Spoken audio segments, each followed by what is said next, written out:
Salut tout le monde, épisode numéro 59 de Franchise Hockey Manager 6 où on tente de mener les Oilers à la Coupe Stanley.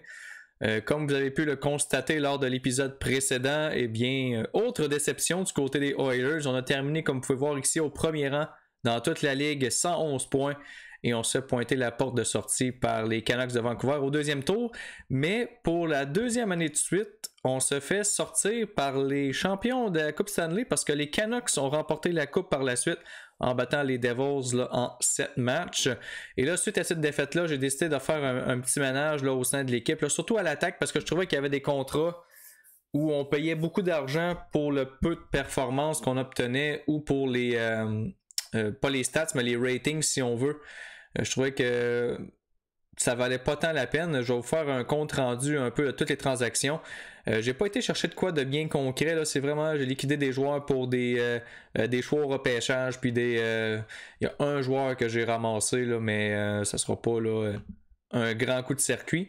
Mais en même temps, je vais vous expliquer aussi pourquoi j'ai fait ça. Mais on va y aller une étape à la fois. Fait qu'au début, j'ai échangé William Nylander au Canadien de Montréal en retour d'un choix de deuxième ronde. Le fait que Nylander avait une clause de non-échange, ça a compliqué beaucoup les choses parce qu'il n'y avait pas grand club qui voulait aller. Le Canadien a accepté de lever sa clause de non-échange. J'ai obtenu un choix de deuxième ronde de cette année, donc on est rendu avec un autre choix de plus de deuxième ronde. Ensuite, j'ai liquidé son frère Alex Nylander au Blues de Saint-Louis en retour de Klim Kostin. Kostin, c'est un joueur qui a atteint pas mal son potentiel présentement. Il est à 2.5 puis il va rester à 2.5. Mais ça va me donner quand même un joueur là, qui va jouer sur le troisième trio avec un petit potentiel offensif. Là. Il a quand même eu 32 points en 77 matchs l'an dernier. C'est pas extraordinaire, mais ça devrait faire la job. Et pour revenir à William Nylander, c'est évidemment c'est un joueur de 3 étoiles qui joue sur notre deuxième trio. Mais depuis que c'est joué à nous, là, 48 points, 46 points en 82 matchs pour un joueur qui joue sur le deuxième trio, c'est vraiment pas suffisant. De son côté, Alex, c'est juste... il n'a pas connu de mauvaise saison. Il a eu 44 points en 82 matchs. Sauf que, il a déjà atteint son plein potentiel. Je pense que son contrat était à échéance, c'est ça, à la fin de la prochaine saison. Donc, il aurait demandé probablement un petit peu plus. Puis, je n'étais pas prêt à payer autant pour Nylander. Ensuite, j'ai échangé TJ Brodie. Lui, c'est un joueur qui restait encore une autre année de contrat. Il était sur son déclin aussi. Il est rendu à 2 étoiles. Donc, j'ai réussi à l'échanger là, pour un choix de 5e ronde. Je l'ai échangé au Canadien encore une fois. Donc, le Canadien qui est un bon partner d'échange depuis le début de cette série-là. Depuis que j'ai commencé à faire la saison avec les Oilers, il me semble que j'ai transigé quand même quelques fois avec le Canadien. Ensuite, ma plus grosse transaction que j'ai réalisée, c'est Carlo Yamamoto. Je l'ai échangé pour Zach Werenski. Mon thinking là-dessus, premièrement, puis j'ai donné un choix de 5e ronde aussi pour compléter l'échange. Yamamoto n'a jamais fait plus que 40 points. C'est sûr que je l'ai utilisé juste sur le troisième trio. Mais ça, c'est un autre joueur là, que je pense qu'il était à re-signer. Ouais, c'est ça, c'est un nouveau contrat qu'il aurait demandé. Donc, il aurait demandé un petit peu plus cher pour un joueur que je vais laisser sur la troisième ligne parce que mon top 6 est quand même plein. Donc, j'ai décidé. Puis, une autre affaire, c'est qu'Hanifin demandait 6 millions pendant 4 ans, je pense, ou quelque chose du genre, puis il est rendu à 30 ans. Fait que je vais laisser aller Hanifin. Parce que ça ne me tentait pas de donner autant d'argent pour un joueur qui est rendu à 30 ans, qui va probablement être sur le déclin très bientôt. Alors que Werenski est encore à 3 étoiles lui aussi, il a juste 26 ans. Donc d'après moi, il va rester à 3 étoiles pendant encore un petit bout. Il a connu une mauvaise saison l'an dernier. C'était pas sa meilleure, mais je suis quand même confiant qu'il va rebondir avec nous. Puis lui, il gagne seulement 3,5 millions pendant pour l'an prochain. Donc j'ai un an là, un peu à rabais avec lui. Puis si je vois qu'il demande beaucoup trop cher la saison suivante, eh bien je vais m'en débarrasser. Mais en attendant, là, c'est un défenseur que j'ai un peu à rabais si on veut. Et la dernière transaction, c'est avec les Bruins de Boston, j'ai échangé Ropins contre un autre choix de deuxième ronde. Donc là, on est rendu, je pense, à 3 ou 4 choix de deuxième ronde pour le prochain draft. Donc en plus de 2 choix de première ronde. Donc on va être en mesure d'ajouter un peu de talent là, dans notre banque d'espoir qui est quand même bien garnie. Là. Si je ne me trompe pas, on est la 5e meilleure banque d'espoir là, à travers la ligue. Là. Je vais vous montrer ça tantôt. Le thinking derrière Ropins, c'est qu'il gagnait beaucoup trop cher pour un joueur de 2,5 étoiles. Puis tu sais, il est encore pour 2 ou 3 saisons, je pense que c'est 2 saisons à 5 millions. Je trouvais que c'était cher payé Donc, je me suis débarrassé de lui parce que du côté de notre depth chart plutôt, notre choix de première ronde, Fantilli, est rendu à 3 étoiles. Donc, lui, c'est carrément notre joueur de 3e trio. Il va prendre cette place-là cette année. Donc, ça va être réglé. Et l'autre raison pour laquelle j'ai liquidé beaucoup de contrats pour me faire de la place, c'est que je veux frapper un grand coup sur le marché des joueurs autonomes.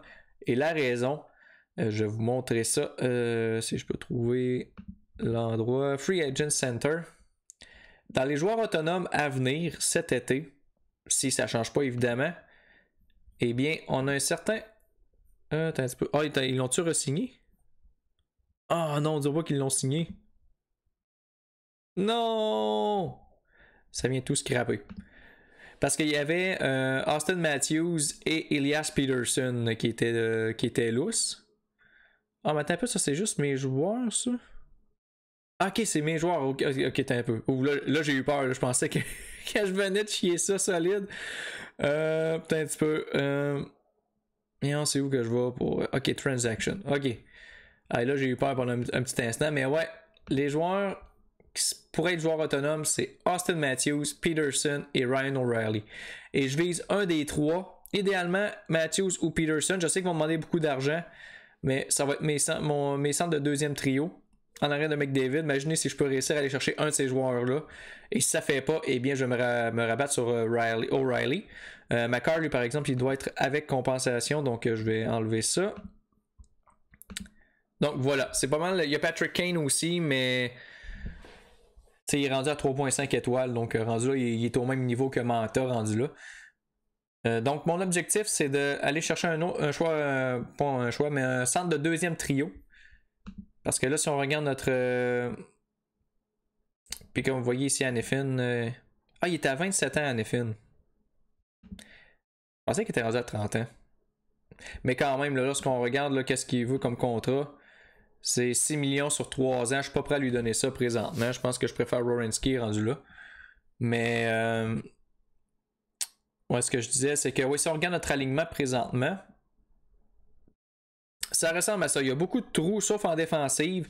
Je voulais faire un peu de ménage en défensive aussi, mais en voyant ce qu'il y avait sur le marché des transactions et ce qui s'en venait sur le marché des joueurs autonomes, je trouvais que ça valait pas tant la peine. À gauche, il n'y avait pas grand-chose. Donc, c'est la raison pour laquelle je cherchais Werenski, parce que le meilleur défenseur gaucher, c'est Hanifin qu'on a déjà dans notre cours. Puis à la limite, on pourrait quasiment le signer Hanifin aussi. Mais je préfère Werenski, puis je veux mettre vraiment mon argent sur un centre de deuxième trio, parce que là on a Holtz, mettons qu'on switch ça ici. On a Draisaitl, McDavid, Raymond, et là on aurait Holtz, Matthews ou Peterson et Manta. Notre top 6 serait vraiment solide. Sinon, notre troisième trio, ça serait Guchin avec notre recrue Fantelli qui va être là, et probablement Klim Kostin ou un autre allié droit. Là. Il y a Al Makov aussi qui... Quoique lui, c'est... Excusez pas, ça va être une poignée de même. Al Makov, c'est rien qu'un allié gauche, par exemple. Il peut jouer à droite, mais c'est vraiment pas l'idéal.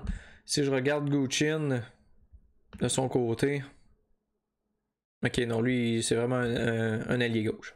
Puis Nolan Foot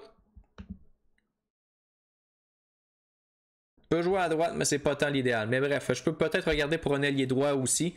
Mais sinon, là, notre centre de troisième trio, ça c'est réglé. Je peux juste pas le monter tout de suite. Ici, ça va être une signature sur le marché des joueurs autonomes, que ce soit Peterson, O'Reilly ou pas McDavid, mais Matthews. Puis ici, on va compléter avec des recrues. Ben, c'est ça l'affaire, c'est que la raison pour laquelle j'en profite pour faire une grosse signature comme ça, c'est qu'on a des joueurs à rabais qui peuvent prendre place présentement. T'sais, on a Al Makov qui est sur son contrat de recrue encore pour 2 ans, si je ne me trompe pas. Ouais, 2 ans. Ensuite, j'ai une dernière année aussi avec Guchin comme contrat d'entrée. Et j'en ai d'autres aussi qui s'en viennent. Si on regarde notre depth chart, là, on en a un autre, là, notre petit russe ici, qui peut jouer à droite justement, puis qu'on va pouvoir signer cette année. Donc lui, il pourrait aller sur notre troisième trio à la limite, là, puis mettre Kostin sur la 4. Donc tu sais, on a des options.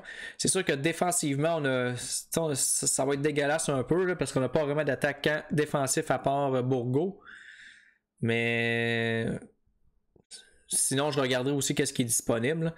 Mais l'objectif, là, c'est, comme j'ai mentionné, c'est vraiment là, d'aller chercher un gros centre, un joueur d'impact sur le deuxième trio pour remplacer Nylander, parce que Nylander faisait vraiment pas le travail. Et si on regarde ensuite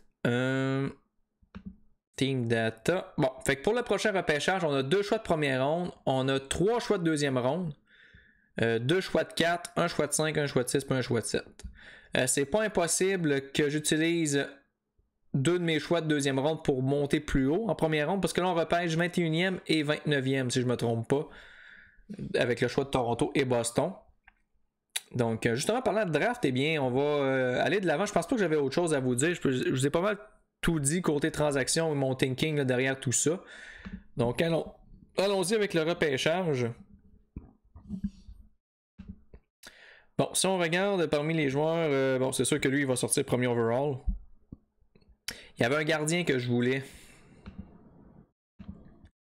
Mais malheureusement, c'est lui, c'est Félix Blanchard, mais probablement qu'il va sortir très tôt. On va simuler jusqu'au 15e rang, voir qu'est-ce qui va rester. Next pick. Bon, fait que Tyler Negrin, sans surprise, c'est le premier. Gardien Andrew Harrison qui sort deuxième. Ah ouais. Peut-être des chances avec Blanchard. C'était quoi son potentiel, lui? 0.5, 4 de potentiel. OK. Next pick. Un autre gardien, Ivan Fotinov. Les gardiens sont populaires dans le top 3, puis pourtant, c'est pas des... Ah, Félix Blanchard est sorti 4e avec 3 gardiens de suite en première ronde. Justin Dano qui sort 5e. Braden Rock, un autre gardien. OK. C'était-tu lui que j'avais ciblé, le deuxième gardien que je voulais, ça? Non, il me semble que c'était pas lui. Ah, fuck, j'ai fait pick until human. Bon, fait qu'on ne pourra pas s'avancer au premier tour. OK. Bon. Si on regarde Ability. Ça pourrait être un pas pire pick, ça. 1.5 étoiles présentement, potentiel de 3. C'est le 7e meilleur patineur en Amérique du Nord. Côté blessure, son corps est quand même très bien. C'est un joueur de centre, par contre. 6 et 4, 242 livres. Bateau, c'est du stock, ça.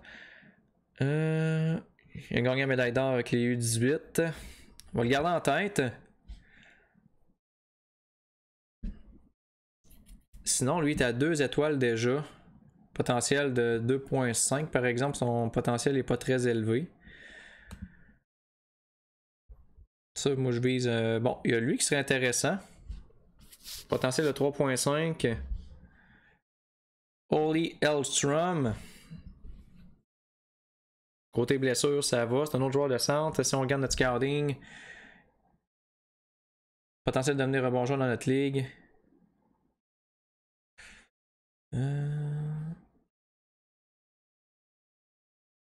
Ses meilleurs atouts, c'est talent de fabricant de jeu. Il a un bon stamina. C'est un gars qui pratique beaucoup. Bonne vision. C'est pas un joueur qui est physique. Puis il se blesse souvent. Pourtant, lorsqu'on regarde le schéma de son corps, il a l'air bien correct. Donc, ça pourrait être notre premier choix.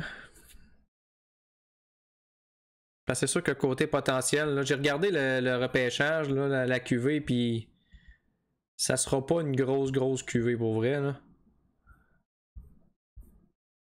Ça sera vraiment pas une grosse QV.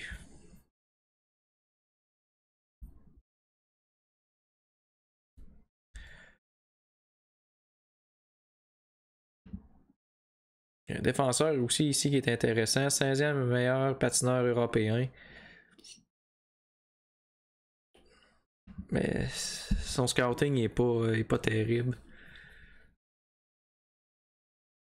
Vous voyez qu'il y a une valeur sûre dans un sens. On va aller avec Elstrom, vu qu'il y a déjà une étoile. Ensuite, j'ai pas pogné le bon repêchage pour me stacker en termes de choix. Ah, mon autre joueur de centre est encore disponible, fait qu'on va le ramasser tout de suite.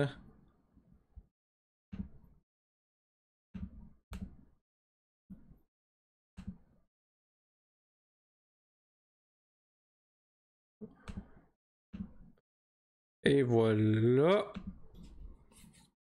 Bon, là on vient de ramasser 2 joueurs de centre.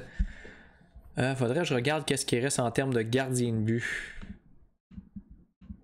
Parce qu'il faudrait que j'en ajouterais un dans...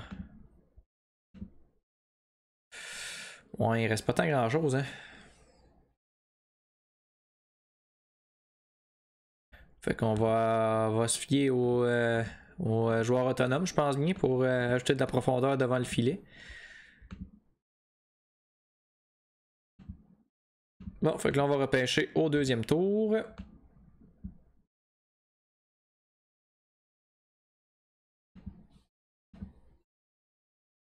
Il y a quelques joueurs qui ont 3.5 d'étoiles de...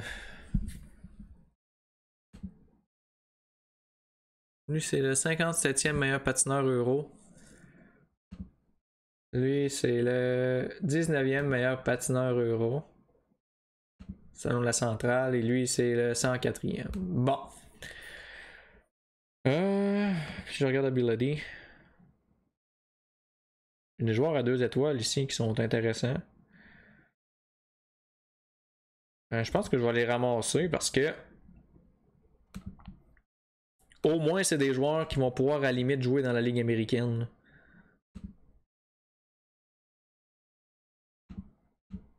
Ah, l'autre a été ramassé. Bon, fait qu'on va aller du côté du potentiel. Ah, on a ici un potentiel. Le 3 de potentiel, déjà 1 étoile. Un joueur qui joue en Russie. Ah, donc il joue dans la OHL. Donc lui, il a déjà fait le saut en Amérique du Nord. Donc ça, c'est parfait. Faible un peu au niveau des bras et de la tête. Son scouting, ça dit que c'est un bon fabricant de jeu. Sa durabilité, pas sa durabilité, mais son stamina est correct. Là, c'est pas extraordinaire, mais il est correct. Physical play, c'est son weakness. Puis, il est sujet à plusieurs blessures. Mais un potentiel de devenir un bon joueur dans notre ligue. Donc, on va repêcher Roman Mokalgin. On choisit beaucoup d'attaquants.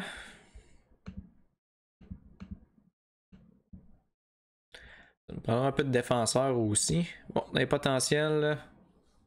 Bon, il y en a un potentiel de 3 ici. Il y en a 2 en fait. Ils sont pas bien scoutés, mais 76e patineur européen, puis lui c'est 57e. Bon, lui on va le ramasser. Au moins on va avoir rajouté un def dans notre... Bon. Ensuite, Pick Until Human.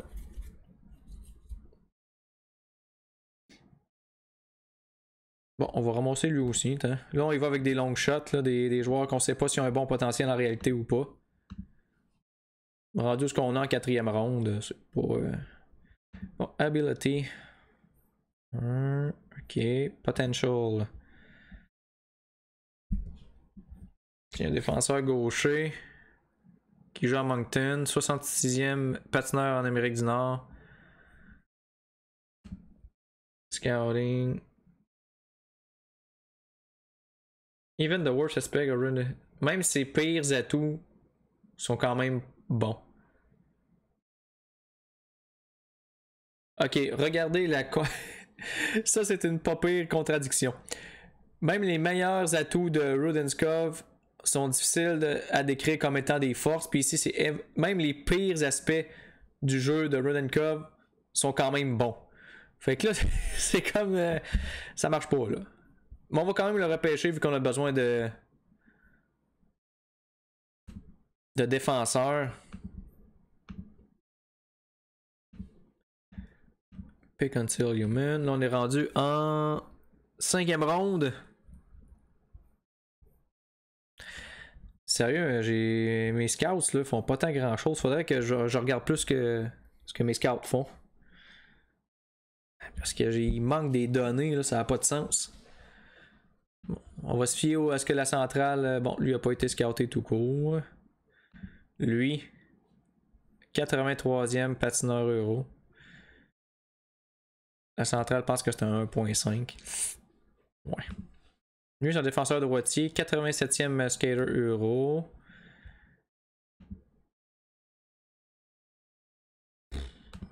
Ok.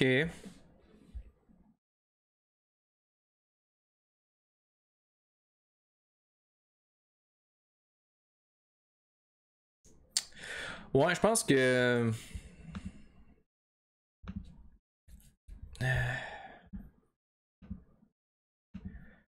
On va liquider une coupe de choix parce que là j'en ai trop. Puis pour vrai, là.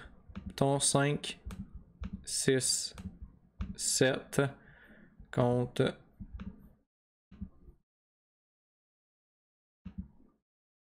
Contre un 3 l'an prochain. Trop faible. Un 4 l'an prochain. Ok. Puis si j'ajoute.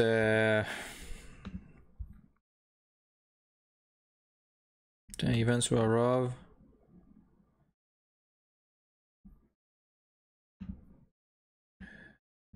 Je te demande ton 2 l'an prochain. Nice! Bon, on vient d'aller chercher un choix pour l'an prochain. Fait que notre draft est terminé. Quand même satisfait de ce qu'on a ramassé. Bon, ça c'est les transactions. Who cares? Unread messages. Ok, fait continue. Fait que là on va tomber dans la phase de signer des. Oh t'as peu, il me reste encore des choix? Pick until human. Bon, le draft est terminé, donc là on peut passer à autre chose. Et là, ça va être l'heure de signer des joueurs.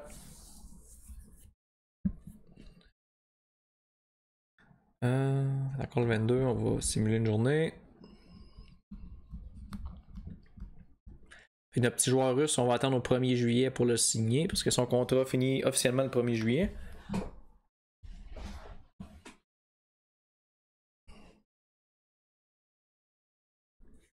Hâte de voir qu'est-ce qu'il va y avoir sur le marché des joueurs autonomes. Bien hâte de voir ça.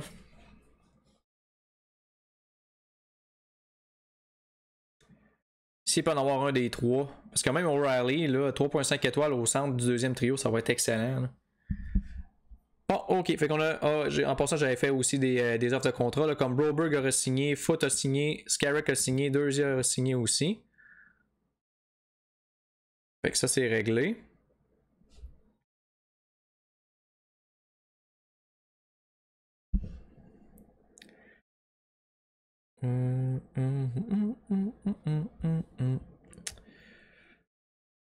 Toronto, Détroit ont fait une transaction.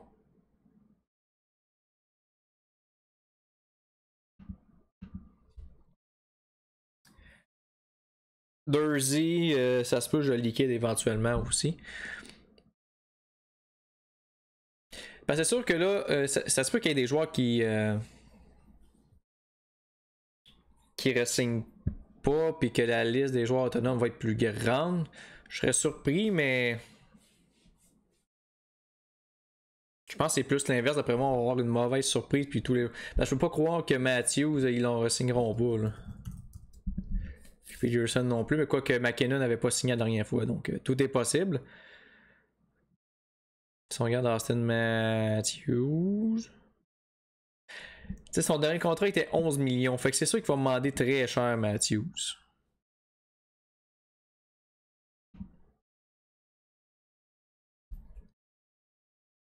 Ok, c'est son capite qui était à 11 millions.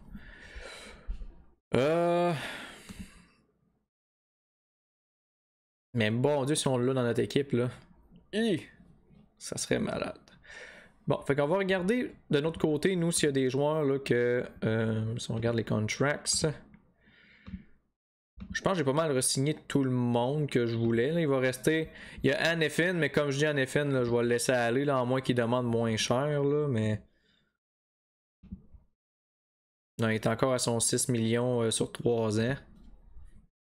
Puis là, si on regarde comment il nous reste. Team Finances. On aurait 13 millions de lousse pour les joueurs autonomes, mais là, il faut dire que là, NFN, son contrat comptera plus. Il y a d'autres joueurs aussi là, que. Justement, avant de. Regardez s'il n'y a pas des joueurs que je pourrais échanger afin de libérer un peu plus de place. Tant des joueurs là, qui leur reste 2 ans ou 3 ans de contrat. Gucci, ça je le garde. Kill Thomas, pas tant ça qui va faire une différence. Donc si je regarde là, des joueurs qui gagnent un peu plus cher, Klingberg, non. Dursey. À défense, j'ai pas tant de lousse. Raymond, ça c'est une aubaine là, présentement. Y a-t-il des joueurs? Bon, en effet, ça, son 4 millions va débarquer en partant. Fait que ça, j'aurais pas besoin de le compter. Il y a ça, Rokin.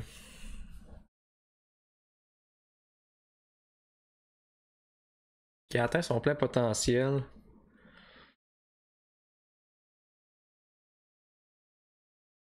Mais en même temps, il coûte juste 2 750 000. Fait que c'est pas lui qui. Klingberg est encore à 3.5.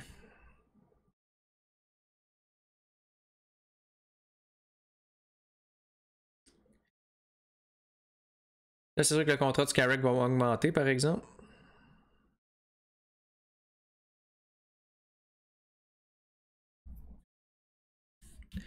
Broberg, je l'avais signé pour combien? Je pense que c'était 4 millions, hein? Ouais, 4 millions. C'est sûr que ces contrats-là sont pas embarqués, par exemple. Donc, c'est plus le 1er juillet qu'on va avoir une meilleure idée de combien d'argent qu'on va avoir de lousse. Là, si on regarde présentement ce qu'on a dans notre formation. Ah, je peux-tu le monter, là, notre.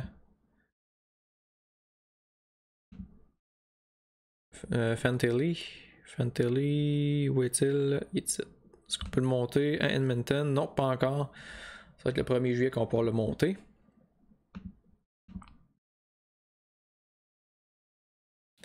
Bon, fait que mettons qu'on dress Costin. On le met ça à 3. Thomas, bon, en effet, lui, c'est sûr qu'il s'en va. Almakov, lui, il va rester. Je vais mettre Foot à droite, même si c'est pas sa position. Foot à gauche, à droite du 3e, Costin à droite, c'est la 4e.